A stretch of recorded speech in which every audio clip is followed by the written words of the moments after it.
What if I told you the most dangerous villain after the fall of the Republic isn't Darth Vader? It's a crime lord, a survivor, a Sith who refuses to stay down. Yeah, we're talking about Maul. Welcome to Fatherly Phantom. I'm your host, Chris, and today we're going to get you fully primed for Maul Shadow Lord, the Star Wars series that might finally give Maul the spotlight he's been stealing since 1999. So if you want breakdowns, theories, and all things nerdy, hit that subscribe button, and let's get into it. This is the way. This is the way. Maul Shadow Lord follows Maul building a criminal enterprise in the chaos after Clone Wars, and possibly training a brand new apprentice, which historically goes great for everyone involved. No trauma there.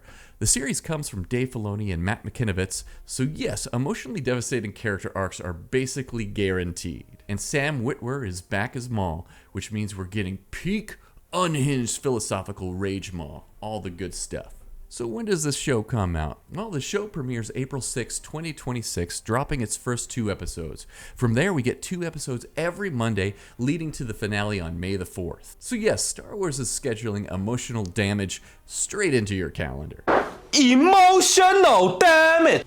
So what's the timeline of this show? This story picks up about a year after the Clone Wars finale, specifically the episode titled Victory and Death. Last time we saw Maul, he escaped during Order 66 after being captured by Ahsoka Tano. He didn't win, he didn't lose, he just survived. And now, the Republic is gone, the Empire is rising, and the galaxy's underworld is completely up for grabs, which is exactly where Maul thrives. Now, here's where things get interesting. This series may be pulling from George Lucas's original sequel trilogy ideas, where Maul wasn't just alive. He was the big bad of the story, controlling criminal syndicates from the shadows. So in a weird way, this might be the closest thing we ever get to that version of Star Wars. Comic tie-ins.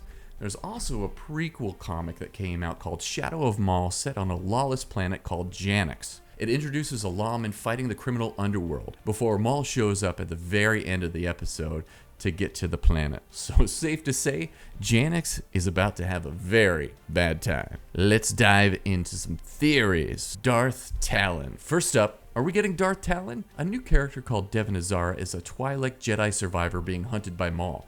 She's described as being conflicted, lost, basically the perfect Sith apprentice starter kit. And visually, she looks a lot like Darth Talon from Legends.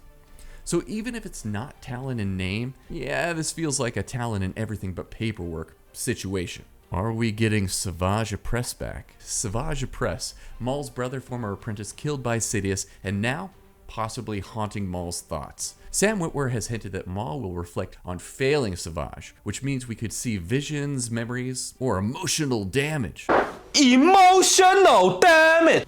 Lots of emotional damage. A resurrection is possible, but honestly, Maul being forced to live with his mistakes hits way harder. What about Inquisitors or Vader? Inquisitors? Almost guaranteed. We can't have Jedi survivors without the Empire sending in their worst HR department after them. Vader, though, that's tricky because yes, we want it, but also Vader showing up is like bringing a Death Star to a knife fight.